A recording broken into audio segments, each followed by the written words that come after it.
Миний асуулт хуучин гэрээнд дэх Израилийн ард түмний эмэгтэйчүүдийн үүрэг холбоотой юм. Хуучин гэрээний үед Израилийн ард түмэн өөрийн гэсэн харилцааны соёл, ёс заншилтай байсан гэдэг.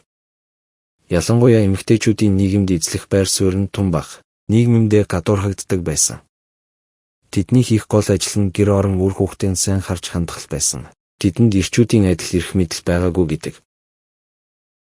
Гэвч Библиэлд 2 дугаар хаад номын 22 дугаар бүлэг. Жишээ нь Йошуа хааны зөвлөгөө авч байсан иш үзүүлэгч Хулдаг гэгч эмэгтэйн тухай гардаг.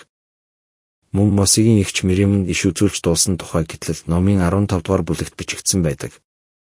Мөн Дебора гэгч эмэгтэй нь эзний шүүгч, иш үзүүлэгч байсан тухай шүүгчид номын 4 дугаар бүлэгт дурдсан байдаг. Энэ эмэгтэй нь Баракийн цэргүүдийг ялалт руу хөтлсөн байдаг. Миний асуух гэсэн зүйл бол хэрэв хуучин гэрээний үед эмэгтэйчүүд маш их гадуурхагдаж, үзэл бодлоо илэрхийлэгч ирэхгүй байсан юм бол яагаад Бурхны сонгосон эдгээр эмэгтэйчүүдийн материаллык болоод сүнслэг үйл хэрэг нь Израилийн ард түмний дунд хүлээн зөвшөөрөгдөж байсан юм бол? Тэгэхээр хуучин гэрээний эмэгтэйчүүдийг гадуурхагдаж байсан гэж бид нар харж болохгүй үгүй. Энэ нь тийм биш юм. Зүгээр л Библиэд тэр цагийн эмэгтэйчүүдийн гүйцэтгсэн үйл хэргийн тухай тийм их өгүүлэгдээгүй юм. Гэвч иш үзүүлэгч эмэгтэйчүүдийн тухай бол харин бичигдэж үлдсэнийг бид харж байна.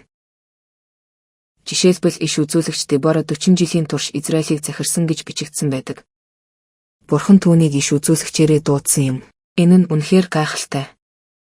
Мөн Хулдач бас иш үзүүлэгч байсан. Түүнээс гадна Рахил, Леа гэх мэтчлэн олон эмэгтэйчүүд өөрсдийн гэсэн үүрэг гүйцэтгсэн байдаг. Бурхан тэднийг ард түмний дундах, нэг ёсондоо чуулгандах эмэгтэйчүүдийн төлөөлөл болгохоор сонгосон юм. Библийг уншихдаа бид хуучин гэрээнд эмэгтэйчүүдийн тухай бараг гардаггүй гэж хэлэх нь бий. Энэ нь тухайн цаг үеийн үзэл санаа болох.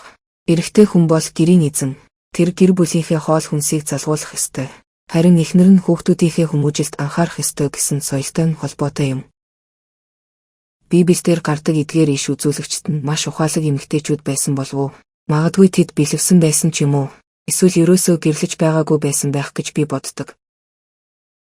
Гэхдээ тэр цаг Бурханы өмнө тангараг өргөдөг байсныг бид мартаж болохгүй. Би хизээж гэрлэхгүй. Зөвхөн Бурханд л өөрийгөө зориулна гэж тангаргалсан эмэгтэйчүүд ч байсан. Бас ирчүүд ч байсан.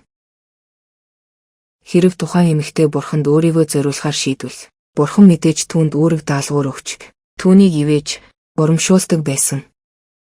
Тиймээс энэ эмэгтэй Бурханы хувьд үн цэнтэй нэгэн байсан юм. Үүнээс гадна бид нар Библи бол Бурханы бидэнд сургах гэсэн сургаалыг эмхтгсэн ном юм а гэдгийг мартаж болохгүй. Эзэн бидний хийж болохгүй зүйлсийг тодорхой жишээнүүдээр харуулна. Бидэнд заахыг хүссэн юм. Тийм ч учраас Библиэд зарим нэг зүйлс маш тодорхой бичигдсэн байдаг. Хэрэв Бурхан бүх зүйлс бичигдэхийг зөвшөөрсөн бол Иохан элчийн хэлсэн шиг эр бүх номонд энэ дэлхийн зай хүрэлцэхгүй байх байсан болов уу? Мэдээж Библиэлд бичигдэж үлдээгүй маш олон түүхүүд бий.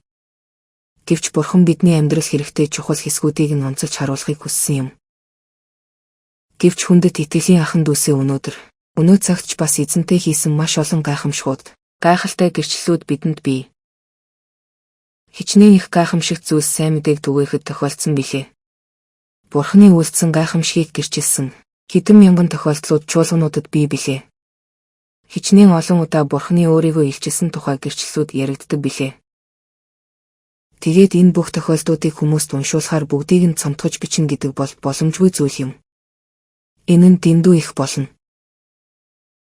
Тиймээс ч бид нар Бурхан гайхамшиг болон тэмдгүүдийг үйлддэг гэдэг, тийм ээ, Бурхан мянган гайхамшигыг үйлдсэн юм.